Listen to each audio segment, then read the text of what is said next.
So today I'm going to go over our history of Leader Dog, who we serve, and how your club, your district can partner with Leader Dog. So with that said, let's move to the next slide.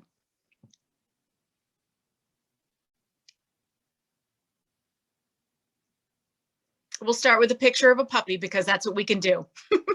So what we have up on the screen right now is a picture on the left of three gentlemen back in about 1937, 38. There were three Detroit area Lions who had another colleague, Dr. Glenn Wheeler, who could not get a guide dog from the only guide dog organization in the country at the time. So what do Lions do? They see a need, they fill a need. They went to a local breeder and said, can you train dogs to do this kind of guide dog work? And then can you train the people how to work with them? And of course he said yes. So our first graduating class had 4 gentlemen in it. They decided that this worked out so well that they wanted it to continue. So they found a farm up in Rochester Hills, Michigan, or for some of you down in Rochester Hills, Michigan. There's a picture of the original farmhouse on the right. This farmhouse was our entire campus. Our clients stayed there, our staff stayed there. The dogs were housed in a kennel out back. And it's grown a little bit since 1939. So the 3 gentlemen on the left were our founding Lions, so to say. Past international president, S.A. Dodge, past district governor Charles Nutting, and past district governor Shure. If you want to turn the page, campus looks a little bit different today, and right now it's closed down except for small tours. But I'm going to go on and extend an invitation to all of you at any time. Give us a call and see if we're open back up because of protocols. But the campus looks a little bit different. We started off as a very grassroots organization, Lions, and we have grown thanks to your leadership and your partnership to an internationally renowned organization. So pictured up in the upper left-hand corner is our Canine Development Center. Many of you may remember a couple of years ago, we had a little bit of a renovation. It's about 100,000 square foot building. This building can house up to 450 dogs at any one time. We have 2 full-time veterinarians and the veterinary clinic to go with it. We have a residence hall with over 30 rooms so that our clients, when they come on campus, have everything they need to be there for anywhere from a week to 3 weeks. A dining hall, a laundry facility, a workout room, everything you need to be on campus. Our campus is also staffed by about 190 people, plus generally about 450 volunteers in every area, from canine care to marketing to accounting. So we have volunteers that do so much for us every day, including puppy raisers. Let's hit the next slide. So we're going to have a little pop quiz. So there's a picture up on the screen right now of a group of individuals from about 1939. This was the class picture of our first class since we were incorporated. Does anybody know what the first breed of dog is that we used at Leader Dog? And if you can see the picture, there's a bit of a hint in there. So your first pop quiz, it was not a golden retriever. It was not a Labrador retriever. It wasn't even a German Shepherd. The first dogs we used were Doberman Pinschers. So there's a picture of them on the screen right now. So hopefully maybe that's your first little nugget of information. It looks like Anita knew Dobermans. Good, Anita. So let's move on to who we serve. We'll go on and slide into the next one. So just like Lions, right? We serve people who are blind or visually impaired. We also serve people who are deaf-blind. Right now, there are at least 1.3 million people in the United States that are considered legally blind. We know that number is low because it's self-reporting. And any of you, I'm sitting here wearing glasses myself, no one likes to admit that their eyesight is getting worse. We know that at least 75,000 more people every year become blind or visually impaired. So Lions, we have a lot of people to serve.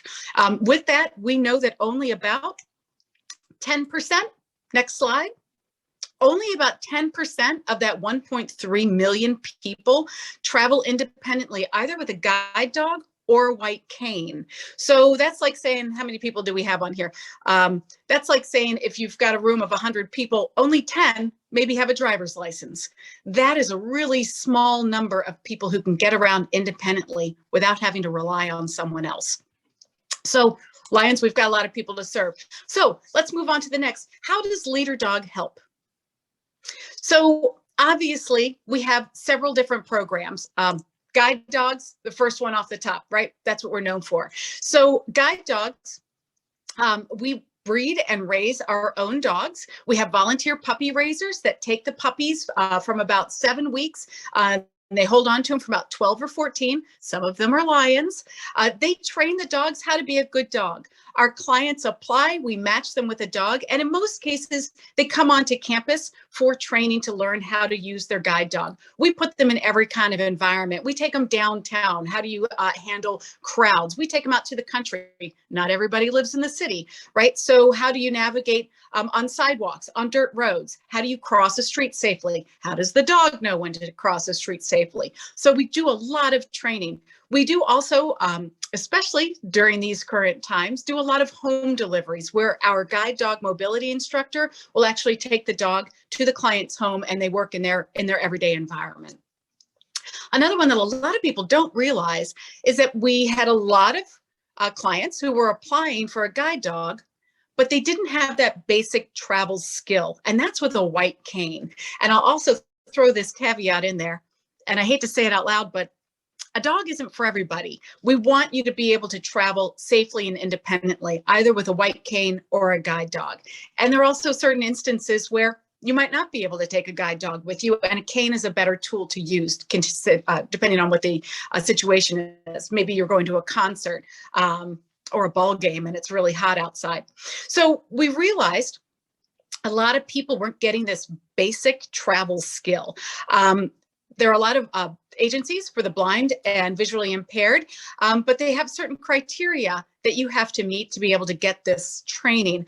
We just had a gentleman who called from Florida. As a matter of fact, he had called his local department for the blind and visually impaired. He had to retire early because of his reduced vision. And when he was about 50, and when he called, they said, "Are you actively looking for work?"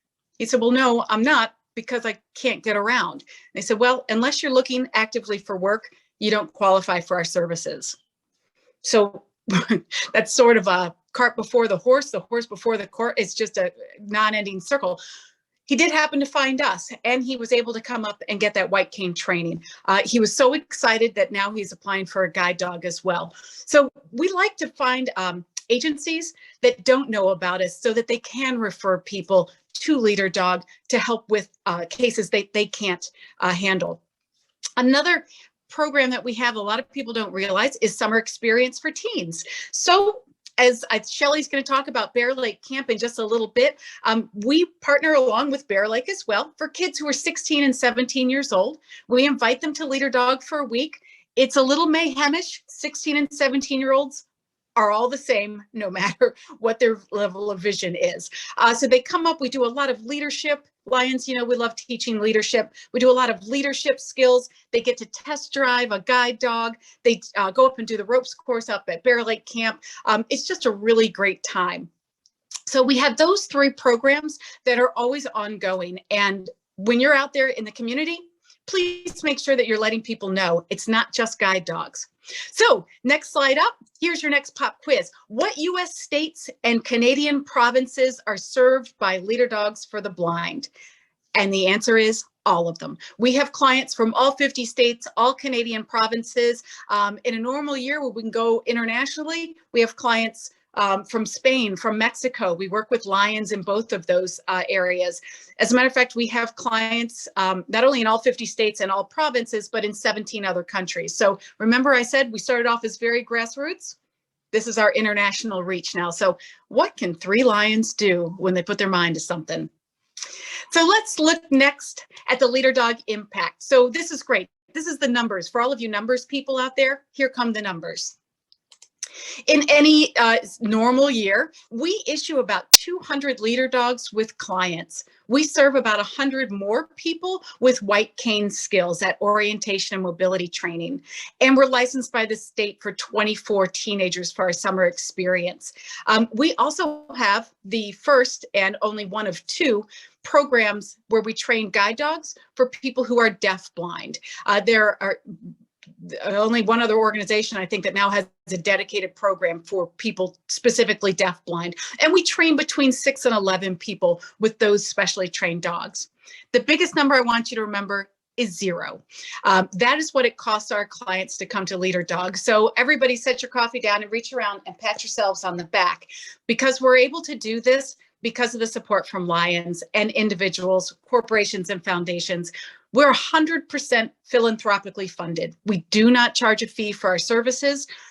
Transportation to and from Leader Dog, the harness, the GPS if you're using that, the white cane, summer experience, we don't charge for this. We are not government funded, and we don't receive insurance for this. So everything we do, we have to fundraise every year. Lions are a big part of that. So let's look a little bit more local of what our Michigan impact is. Obviously, we have served more clients in Michigan than any other state, and we're pretty proud of that. So right now, of active Leader Dog teams, that's a dog and a client, there are 175 hitting the pavement and the dirt roads out there in Michigan. Historically, this is a huge number. We have placed over 2,224 Leader Dogs to people who live in Michigan. And if you want numbers on that, by today's numbers, that is over $102 million worth of services just in guide dogs that we did not bill a single client for. So congratulations, Lions. That is huge. That's a huge return on investment. We have trained over 349 people in orientation and mobility, that white cane skill, and we've had an additional 48 teens who have come through for camp. And what's really cool is sometimes we have, I call them the trifecta. We have kids who come for summer experience, they come back for white cane, and then they come back for their guide dog. So we like to say that we are here for every part of your life as you're growing. So with that said, let's move on to how you can help. How can you partner with Leader Dog? Next slide up. First off, spread the word. We have free brochures. We have class posters of our dogs. Take them out anywhere in your community. If there is a thumbtack or a bulletin board, stick it up there. Our brochures also have the Lions logo on there. So there's that partnership. We have a class poster that comes out every year. I know of clubs that have put their contact numbers at the bottom, have put them in inexpensive frames and put them up in ophthalmology offices, at their Department for Blind and Visually Impaired, at their VA agencies. Get the word out there, right? It's like Lions. Nobody knows about us until they see something. So spread the word. We are on every platform of social media. Become friends with us, share our posts, and we sometimes share yours as well. So invite us, and every one of the projects you're going to see today, we love to Zoom in. If we can't get there in person, we are happy to do a virtual presentation. All of the other projects, just like us, we don't have a huge staff of people to be able to do this, but virtually, we can come right on into club meetings and your living rooms. So connect us with your local agencies. Again, I mentioned Department of Blind and Visually Impaired, your VA agencies, schools of optometry and ophthalmology. We also partner with them. Let them know that we're a resource. If they can't help somebody, possibly we can. Or we can work together where they can come and get initial training from us and then go back and be supported by them. I said post a brochure, and I can't not say fundraise, right? That $102 million, that had to come from somewhere. And we appreciate every little bit that you can do to help. So with that said, let's see the next slide. So obviously things have changed. A lot of fundraising didn't get to happen this past year, but we're kind of slowly coming back up on board. Something I did want to share with you is a non-event fundraiser that we had done in-house at Leader Dog, and now Lions are jumping on board. It's called Dollars for Dogs. It's a non-event fundraiser. Doesn't matter if you come from a small club, a large club, if you're in a small town or a big town. We have these free kits. I'm holding up, it's a paper so to call it a dog tag, and they come in $5, $10 and $20, no, $1, $5 and $20 increments. We can send you these kits. You partner with local businesses, and when people are checking out, their cashiers ask, would you like to donate $1, $5 or $20 to Leader Dogs for the Blind? You can sign off on these little tags and they can post them up. This has been really huge. I have just one lion in my club. I'm a Lake Orion Lion, go Lake Orion Lions, who went to one dog scrubbing business. That one business raised over $500 themselves. So that was pretty amazing. One lion got to do that one fundraiser. So we've got those kits and they are free. So, oops, let me see, where are the next slide? So other ways that you can partner with us, we have sponsorships available. We have symbolic puppy sponsorships. We have any club that donates $100 or more gets a patch. You can honor other lions or businesses with our founders tributes. We have lots of different ways to recognize the good work that we do as lions. And with that said, we're going to wrap things up. We'll take questions afterwards. This is just a little video of a young woman. She is what I call that trifecta. Brooke came to Leader Dog for summer experience. She came back for orientation and mobility. And just this past year, we delivered a guide dog to Brooke at her home. And this is just a little video that she helped put together for an event that we had. It was virtual this past year called Dinner in the Dark. And I want to share it as a little thank you to Lion. When I was about 8 or 9, I saw this little documentary on blind kids, and there was this one girl who said, instead of getting a driver's license when I'm 16, I'll be able to get a guide dog. And for some reason that stuck with me, and ever since then I was obsessed with getting a dog. I heard about summer experience camp through my orientation and mobility teacher, who knew I was looking for guide dog schools and kind of trying to figure out where I wanted to go. And we looked at some of the activities and it looked like it'd be fun, so I went ahead and applied, and it ended up being one of the best and busiest weeks of my life. At camp, there was a previous camper who came and talked about her experiences with Leader Dog, and one of the things she talked about was orientation and mobility and how much it helped her. So I decided to sign up for it, and it honestly changed my life.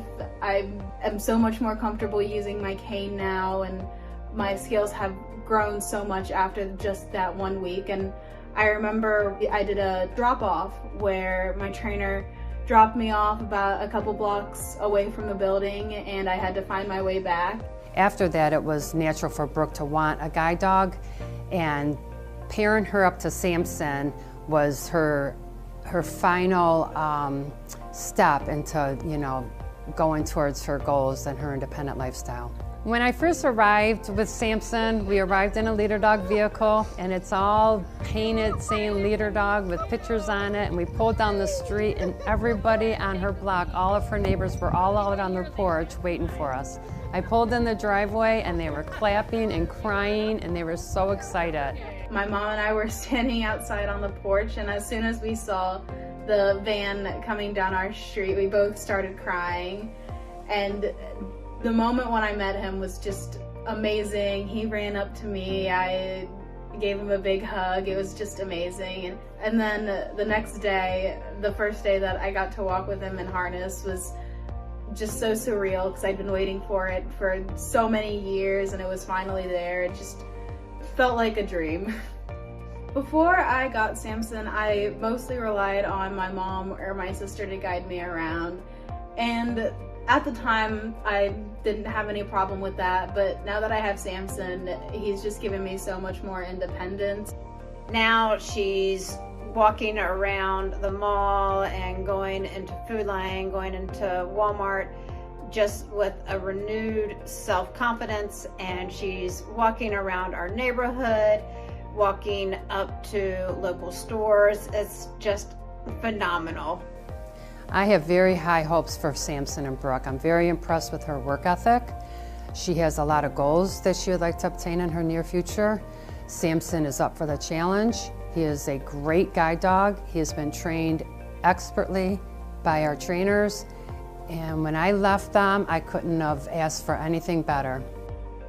Without the donors, none of this would have been possible. I wouldn't have had Samson, I wouldn't have gotten the O&M training, and I wouldn't have had the amazing experiences and met the amazing people that I did at summer experience camp. So just from the bottom of my heart, thank you so much. In wrapping everything up, I want to say thank you. Thank you for helping us to spread the word so that we can serve people in each one of our communities. As our past district governor and a client of ours, the late Len Quinn, said, in every leader dog lies the heart of a lion.